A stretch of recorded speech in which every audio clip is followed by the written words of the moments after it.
ದಿವಸ ನಾವು ಸೂರತ್ ಗುಜರಾತ್ ರಾಜ್ಯದಿಂದ ಒಬ್ಬ ಆರೋಪಿ ಚಿರಾಗ್ ಜೀವರಾಜ್ ಭಾಯ್ ಅಂತ ಹೇಳಿ ಇವನ್ನ ನಾವು ಕಾನೂನು ಪ್ರಕಾರ ಅವನ್ನ ಬಂಧಿಸಿ ನ್ಯಾಯಾಂಗ ಬಂಧನಕ್ಕೆ ಒಪ್ಪಿಸಿದ್ದೀವಿ. ಈ ವ್ಯಕ್ತಿ ಈಗಾಗಲೇ ನಮ್ಮ ನಂದಗಡ ಪೊಲೀಸ್ ಠಾಣಾ ವ್ಯಾಪ್ತಿಯಲ್ಲಿ ಆಗಿರ್ತಕ್ಕಂಥ ಒಂದು ವೃದ್ಧ ದಂಪತಿಗಳ ಆತ್ಮಹತ್ಯೆಗೆ ಕಾರಣವಾಗಿರ್ತಕ್ಕಂಥ ಪ್ರಕರಣದಲ್ಲಿ ಇವನ ಮೊಬೈಲನ್ನು ಬಳಸ್ಕೊಂಡು ಕೆಲವೊಂದಿಷ್ಟು ಆರೋಪಿಗಳು ಇಂಟರ್ನೆಟ್ ಬ್ಯಾಂಕಿಂಗನ್ನು ಉಪಯೋಗ ಮಾಡಿಕೊಂಡು ಮೃತನ ಅಕೌಂಟ್ನಿಂದ 6,10,000 ರೂಪಾಯಿಯನ್ನು ತಮ್ಮ ಅಕೌಂಟಿಗೆ ಟ್ರಾನ್ಸ್ಫರ್ ಮಾಡ್ಕೊಂಡಿದ್ರು. ಇವನು ಇದರಲ್ಲಿ ಒಂದು ಏನಂತಾರೆ ಅಪ್ರತ್ಯಕ್ಷ ಪಾತ್ರವನ್ನು ವಹಿಸ್ಕೊಂಡಿದ್ದ. ಇವನು ನೇರವಾಗಿ ಪ್ರಕರಣದಲ್ಲಿ ಭಾಗಿಯಾಗದೇ ಇದ್ದರೂ ಕೂಡ ಇವನ ಮೊಬೈಲನ್ನು ಆರೋಪಿಗಳು ಉಪಯೋಗ ಮಾಡಿಕೊಂಡು ಇಂಟರ್ನೆಟ್ ಬ್ಯಾಂಕಿಂಗನ್ನು ತಮ್ಮ ಖಾತೆಗೆ ಅಳವಡಿಸ್ಕೊಂಡು ಒಂದು ಬಾಲಾಜಿ ಇಂಡಸ್ಟ್ರೀಸ್ ಅನ್ನುವಂಥ ಕಂಪನಿ ಹೆಸರಲ್ಲಿ ಫೇಕ್ ಅಕೌಂಟ್ ಓಪನ್ ಮಾಡಿ ಅವರ ಅಕೌಂಟಿಗೆ 6,10,000 ಟ್ರಾನ್ಸ್ಫರ್ ಮಾಡ್ಕೊಂಡಿದ್ರು. ಅಲ್ಲಿಂದ ಅದು ಬೇರೆ ಬೇರೆ ಖಾತೆಗಳಿಗೆ ವರ್ಗಾವಣೆ ಆಗಿದೆ. ನಮ್ಮ ತನಿಖೆ ಮುಂದುವರಿತಾ ಇದೆ. ಸದ್ಯಕ್ಕೆ ಒಬ್ಬ ಆರೋಪಿಯನ್ನು ನಾವು ಬಂಧಿಸಿದ್ದೀವಿ.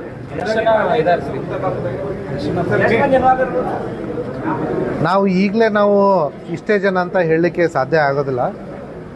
ನಮ್ಮ ತನಿಖೆ ಪ್ರಕಾರ ಇಲ್ಲಿವರೆಗೂ ವೃದ್ಧ ದಂಪತಿ, ಅದರಲ್ಲಿ DS ನಜರೇತ್ ಏನಿದ್ದಾರೆ, ಅವರ ಅಕೌಂಟಿಂದ ಸುಮಾರು 59 ಲಕ್ಷ ಆ ಒಂದು ತಿಂಗಳ ಅಂತರದಲ್ಲಿ ಬೇರೆ ಬೇರೆ ಅಕೌಂಟಿಗೆ ವರ್ಗಾವಣೆ ಆಗಿದೆ.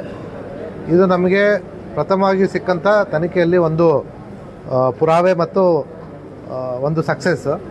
ಇನ್ನು ಮುಂದಿನ ದಿನಗಳಲ್ಲಿ ಎಲ್ಲ ಆಯಾಮಗಳಿಂದ ನಾವು ತನಿಖೆ ಮಾಡಿ ಯಾರೇ ಆರೋಪಿ ಇದ್ದರೂ ಕೂಡ ಅವ್ರನ್ನ ಬಿಡೋದಿಲ್ಲ. ಅವ್ರನ್ನ ನ್ಯಾಯಾಂಗದ ಕಾನೂನು ಪ್ರಕಾರ ಕ್ರಮ ತಗೋತಾರೆ. ಇಡೀ ಬೆಳಗಾವಿ ಜಿಲ್ಲೆಯಲ್ಲಿ ತಾವು ಒಂದು ಒಳ್ಳೆ ಕೆಲಸ ಮಾಡಿದ್ದೀವಿ. ಆ ನಿಟ್ಟಿನಲ್ಲಿ ಉಳಿದಂಥ ಆರೋಪಿಗಳನ್ನು ಎಷ್ಟು ದಿನದಲ್ಲಿ ಬಂಧಿಸಬಹುದು? ಯಾಕಂದರೆ ಆ ವಯೋವೃದ್ಧರು ಟೈಮ್ದಲ್ಲಿ ಭಾಳ ನೊಂದ್ಕೊಂಡಿದ್ದಾರೆ. ಅವ್ರಿಗೆ ಅವ್ರಿಗೆ ಆತ್ಮಶಾಂತಿ ಸಿಗಬೇಕಾದ್ರೆ ನಾವು ಪರಿಶ್ರಮ ಪಡ್ತಾ ಇದ್ರಿ, ಅದಕ್ಕೆ ನಾವು ಹೆಮ್ಮೆ ಪಡುವಂಥ ವಿಷಯ. ಆ ನಿಟ್ಟಿನಲ್ಲಿ ಎಷ್ಟು ದಿನದಲ್ಲಿ ನೀವು ಅವ್ರನ್ನ ಅರೆಸ್ಟ್ ಮಾಡ್ತೀರಿ ಅಂತ? ಇಲ್ಲ, ತಮ್ಮ ಒಳ್ಳೆಯ ಮಾತುಗಳಿಗೆ ನನ್ನ ವೈಯಕ್ತಿಕ ಧನ್ಯವಾದಗಳು ಮತ್ತು ಜಿಲ್ಲಾ ಪೊಲೀಸ್ ಕಡೆಯಿಂದ ಕೂಡ. ಆದರೆ ಪ್ರತಿಯೊಂದು ಸೈಬರ್ ಅಪರಾಧಗಳಲ್ಲೂ ಕೂಡ ನಾವು ಇದೇ ರೀತಿ ಕೆಲಸ ಮಾಡ್ತಾಯಿದ್ದಾರೆ ನಮ್ಮ ತಂಡದವರು. ಈಗ ಈ ಆರೋಪಿಗಳು ಇಷ್ಟೇ ದಿವಸದಲ್ಲಿ ನಾವು ಬಂಧಿಸ್ತೀವಿ ಅಂತ ಹೇಳಲಿಕ್ಕೆ ಆಗಲ್ಲ. ಯಾಕಂದರೆ ನಮಗೆ ಮಾಹಿತಿ ಹೇಗೆ ಸಿಗುತ್ತೋ ನಮ್ಮ ತನಿಖೆಯಲ್ಲಿ ಅದರ ಪ್ರಕಾರ ನಾವು ಮುಂದುವರ್ಕೊಂಡು ಹೋಗ್ತೀವಿ. ಬಟ್ ಭಾರತದಲ್ಲಿ ಎಲ್ಲೇ ಇದ್ದರೂ ಕೂಡ ಆರೋಪಿಗಳನ್ನ ನಾವು ಹಿಡಿತೀವಿ ಅನ್ನೋಂಥ ಮಾತನ್ನು ನಾನು ಹೇಳಲಿಕ್ಕೆ ಇಚ್ಛೆಪಡ್ತೀನಿ. ಈಗಾಗಲೇ ತಮಗೆ ಗೊತ್ತಿರೋ ಹಾಗೆ ನಮ್ಮ ತಂಡದವರು ಸೂರತ್ಗೆ ಹೋಗಿ ಅಲ್ಲಿ ಈ ಆರೋಪಿನ ಬಂಧಿಸಿದ್ದಾರೆ. ಬಟ್ ಅಲ್ಲಿ ನಾವು ಗಮನಿಸಬೇಕಾದ ಅಂಶ ಏನಂತಂದರೆ, ನಾವು ತನಿಖೆ ಕಾಲದಲ್ಲಿ ಕಂಡುಬಂಥ ಅಂಶದ ಪ್ರಕಾರ ಅಲ್ಲಿ ಬಾಲಾಜಿ ಇಂಡಸ್ಟ್ರೀಸ್ ಅನ್ನೋಂಥ ಕಂಪನಿನೇ ಇಲ್ಲ ಅಲ್ಲಿ. ಇದರಲ್ಲಿ ಬ್ಯಾಂಕ್ನವರು ಕೂಡ ಒಂದು ರೀತಿಯಿಂದ ಹೊಣೆಗಾರರಾಗಿದ್ದಾರೆ. ಸೊ ಅವ್ರನ್ನೂ ಕೂಡ ನಾವು ಬೇರೆ ಬೇರೆ ಮಜಲಿನಿಂದ ತನಿಖೆ ಮಾಡ್ತಾಯಿದ್ದೀವಿ. ಒಟ್ಟಿನಲ್ಲಿ ಈ ವೃದ್ಧ ದಂಪತಿಗಳೇ ಆದಷ್ಟು ನ್ಯಾಯ ಒದಗಿಸುವ ನಿಟ್ಟಿನಲ್ಲಿ ನಮ್ಮ ಪೊಲೀಸರು ಕೆಲಸ ಮಾಡ್ತಾ ಇದ್ದಾರೆ ಅಂತ ಹೇಳಿದ್ದೀವಿ. ಬಂಧಿತ ಆರೋಪಿಯ ಮೊಬೈಲನ್ನು ಉಪಯೋಗ ಮಾಡಿಕೊಂಡು ಬ್ಯಾಂಕ್ನಲ್ಲಿ ಇಂಟರ್ನೆಟ್ ಬ್ಯಾಂಕಿಂಗನ್ನು ಬೇರೆ ಆರೋಪಿಗಳು ವ್ಯವಸ್ಥೆ ಕಲ್ಪಿಸ್ಕೊಂಡಿದ್ದಾರೆ. ಈ ಆರೋಪಿಗೆ ಅವರು ಸುಮಾರು 10,000 ರೂಪಾಯಿ ಕೊಟ್ಟಿದ್ದಾರೆ ಇವನ ಮೊಬೈಲನ್ನು ಉಪಯೋಗ ಮಾಡಿಕೊಂಡು ಇಂಟರ್ನೆಟ್ ಬ್ಯಾಂಕಿಂಗ್ ಮಾಡ್ಕೊಳ್ಳಿಕ್ಕೆ. ಆಮೇಲೆ ಒನ್ಸ್ ಇಂಟರ್ನೆಟ್ ಬ್ಯಾಂಕಿಂಗ್ ಆ್ಯಕ್ಟಿವೇಟ್ ಆದಮೇಲೆ ಅವ್ರ ಹತ್ರ ಎಲ್ಲ ಮೆಸೇಜ್ ಬರಲಿಕ್ಕೆ ಶುರು ಆಗುತ್ತೆ. ಅದ್ರದ್ದು ಮೇಲೆ ಇವರು ಅವ್ರ ಅಕೌಂಟಿಗೆ ಏನು 6,10,000 ಇವನ ಮೊಬೈಲ್ ನಂಬರಿಂದ ಲಿಂಕ್ಡ್ ಇರತಕ್ಕಂಥ ಅಕೌಂಟಿಗೆ ಏನು 6,10,000 ಬಂದಿತ್ತೋ ಅದನ್ನು ಮತ್ತೆ ಬೇರೆ ಬೇರೆ ಅಕೌಂಟಿಗೆ ಟ್ರಾನ್ಸ್ಫರ್ ಮಾಡಿದ್ದಾರೆ. ನಾವೀಗ ಮುಂದಿನ ಹಂತದಲ್ಲೂ ಕೂಡ ನಾವು ತನಿಖೆಯನ್ನು ಮಾಡ್ತಾ ಇದ್ದೀವಿ. ದಂಪತಿಗಳಿಗೆ ಏನಂತ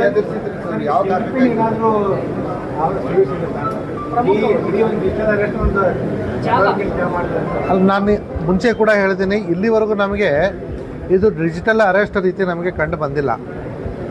ಎರಡನೇದು, ಇಲ್ಲಿ ಅವನಿಗೆ ಹೆದರಿಸಿರ್ತಕ್ಕಂಥದ್ದು ಇದು DS ನಜರೇತಿಗೆ ನಿನ್ನ ಹೆಸರಿನಿಂದ ಬೇರೆ ಒಂದು ಮೊಬೈಲ್ ನಂಬರ್ ತೆಗೆದುಕೊಂಡಿದ್ದಾರೆ, ನಿನ್ನ ID ಕಾರ್ಡನ್ನು ಉಪಯೋಗ ಮಾಡಿಕೊಂಡು. ಆ ID ಕಾರ್ಡಿಂದ ಸುಮಾರು ಜನರಿಗೆ ಸೈಬರ್ ಫ್ರಾಡ್ ಮಾಡಿದ್ದಾರೆ.